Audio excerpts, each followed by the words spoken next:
हाय, आपके साथ मैं हूँ Surabhi Sharma. India TV YouTube channel subscribe करिए, बेल आइकन दबाएं। और अब अगली खबर का रुख करते हैं। मध्य प्रदेश के पूर्व मुख्यमंत्री कमलनाथ का एक अजीबोगरीब बयान सामने आया। नकली रेमडेसिविर इंजेक्शन का मुद्दा उठाते वक्त कमलनाथ ने कुछ ऐसा कह दिया जिस पर अब बवाल मच गया है। पूर्व मुख्यमंत्री और कांग्रेस के प्रदेश अध्यक्ष कमलनाथ के मुताबिक उन्हें रामचंद्र अग्रवाल नाम के एक शख्स ने अपनी मौत की वजह खुद बताई। रामचंद्र अग्रवाल ने उनसे कहा कि नकली रेमडेसिविर की वजह से उनकी जान गई है। आपको कमलनाथ का यह बेतुका सा बयान पहले सुनवाते हैं। अभी मैं होके आ रहा हूँ हमारे आपके साथी रामचंद्र अग्रवाल जी किया, और उन्होंने मुझे बताया कि उनकी मृत्यु नकली रेमडेसिविर इंजेक्शन से हुई है। अभी मैं होके आ रहा हूँ हमारे आपके साथी रामचंद्र अग्रवाल जी किया, और उन्होंने मुझे बताया कि उनकी मृत्यु नकली रेमडेसिविर इंजेक्शन से हुई है। तो मैं तो पूछना चाहता हूँ, इसमें खुलासा कर दे। मैं कुछ नहीं मांग रहा, मैं तो सरकार से कह रहा हूँ जो भी शमशान घाट के, जो भी कब्रिस्तान के आंकड़े हैं, रजिस्टर है, आप मध्य प्रदेश की जनता के सामने रख दीजिए। मैं तो पिछले 3 हफ्ते से ये मांग कर रहा हूँ।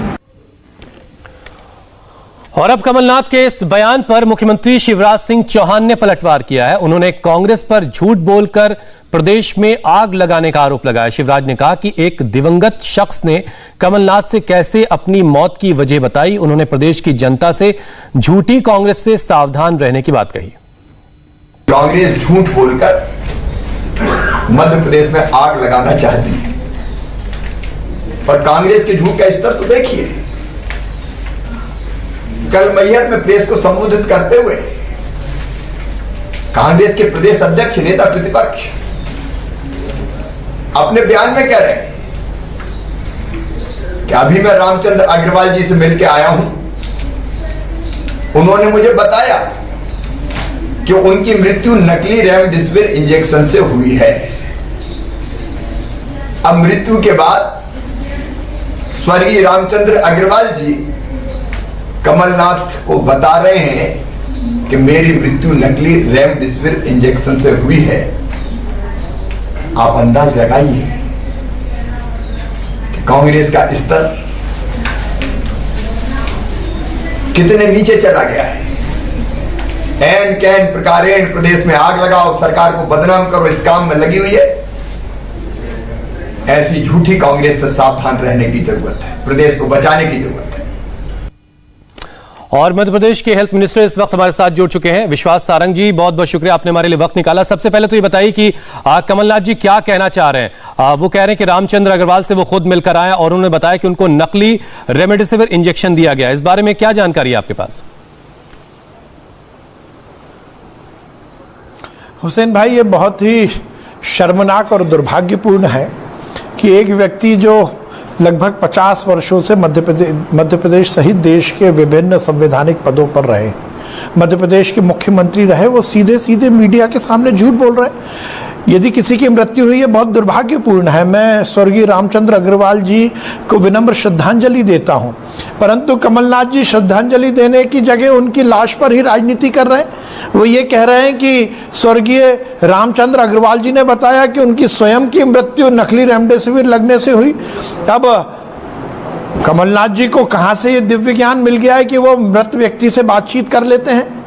मुझे आश्चर्य है कि वो इस तरह की बातें कर रहे हैं, मीडिया के सामने बात कर रहे हैं। और ये केवल पहली बार नहीं कर रहे, आप देख रहे होंगे पिछले 15-20 दिन से केवल और केवल महामारी की आपदा में अवसर ढूंढने का काम कमलनाथ जी और कांग्रेस के नेता कर रहे हैं। वो लगातार मौत पर राजनीति कर रहे हैं, वो लगातार लाशों पर राजनीति कर रहे हैं, वो लगातार मृत्यु का उत्सव मना रहे हैं। महामारी फैली हुई है, वहां हम सबको एक रूप होकर इस बात को सुनिश्चित करना चाहिए कि महामारी के खिलाफ हम खड़े हों, हम लोगों की जान बचाएं। बल्कि मृत व्यक्ति को श्रद्धांजलि देने की जगह उसका मजाक उड़ाया जा रहा है कि मृत व्यक्ति ने मुझे बताया। ये तो सीधे सीधे रामचंद्र अग्रवाल जी की मृत आत्मा का भी मजाक उड़ाने वाला मामला है। मुझे लगता है इससे ज्यादा शर्मनाक। लेकिन विश्वास जी, वो तो ये कह रहे हैं कि अभी भी मैं मुलाकात करके आया हूं। दो बातें हैं, या तो हो सकता है मरने से पहले उनकी मुलाकात हुई उनसे। नकली रेमडेसिविर की बातें तो बहुत सारी रिपोर्ट्स हुई हैं। नहीं तो ये तो पता लग जाएगा हुसैन भाई कि उनकी मृत्यु कब हुई है और प्रेस कब ली गई है। मुझे आश्चर्य है। और यदि कमलनाथ जी इस तरह के झूठ बोलकर ही राजनीति कर रहे हैं तो हम समझ सकते हैं कि कांग्रेस का मंतव्य क्या है।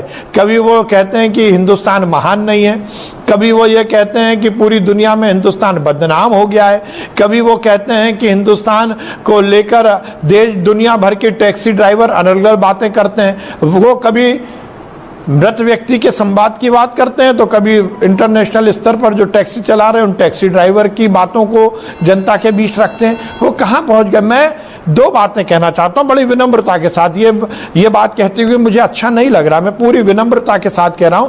या तो कमलनाथ जी पर उम्र का असर हो गया है या वो सीधे सीधे हिंदुस्तान में वर्ग संघर्ष कराना चाहते हैं। वो पाकिस्तान और चाइना का जो एजेंडा है कि हिंदुस्तान में जनता के बीच में सरकारों के प्रति अविश्वास पैदा हो, वर्ग संघर्ष पैदा हो और हिंदुस्तान में असमय अलग तरह की स्थिति बन जाए। मुझे लगता है या तो ये उनका मंतव्य है या मैं विनम्रता के साथ कहना चाहता हूं कि उन पर कहीं ना कहीं उम्र का असर आया है। और क्या इस बात की भी कोई गुंजाइश है विश्वास सारंग जी कांग्रेस की कोई जांच हो करके ये पता चल जल्द से जल्द माफी मांगनी चाहिए? विश्वास सारंग जी, क्या इस बात की भी कोई गुंजाइश है कि जांच करके जो आरोप लगाया गया है कमलनाथ की तरफ से उसका दूध का दूध पानी का पानी कर दिया जाए? जो रेमडेसिविर उनको दिया गया वो उस वायल को जांच कर ली जाए और चेक कर लिया जाए कि वाकई उनको असली लगा कि नहीं लगा? देखिए हुसैन भाई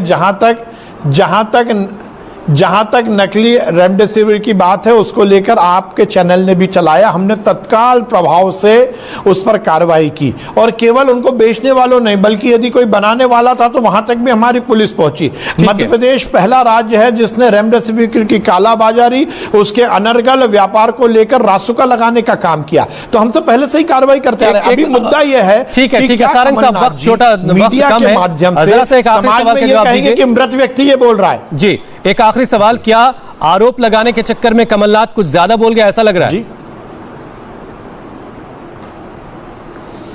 नहीं, मैंने दोनों बातें कही। देखिए दो बातें हैं, या तो जैसा मैंने कहा कि वो स्वयं आकर बोल दें कि मुझ पर उम्र का असर हो गया इसलिए मैं गलत बोल गया, या फिर ये माना जाएगा कि जो हमारे विरोधी देश हैं, क्योंकि ये बात केवल यहीं तक सीमित नहीं है।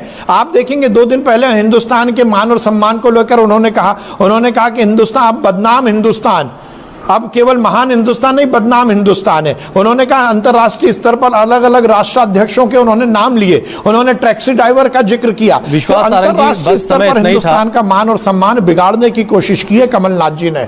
बहुत बहुत शुक्रिया, आपने हमारे लिए वक्त निकाला, बहुत बहुत धन्यवाद। हाय, आई एम सुरभि शर्मा। खबरों से अपडेट रहने के लिए India TV YouTube channel subscribe करिए, साथ में बेल आइकन जरूर दबाएं।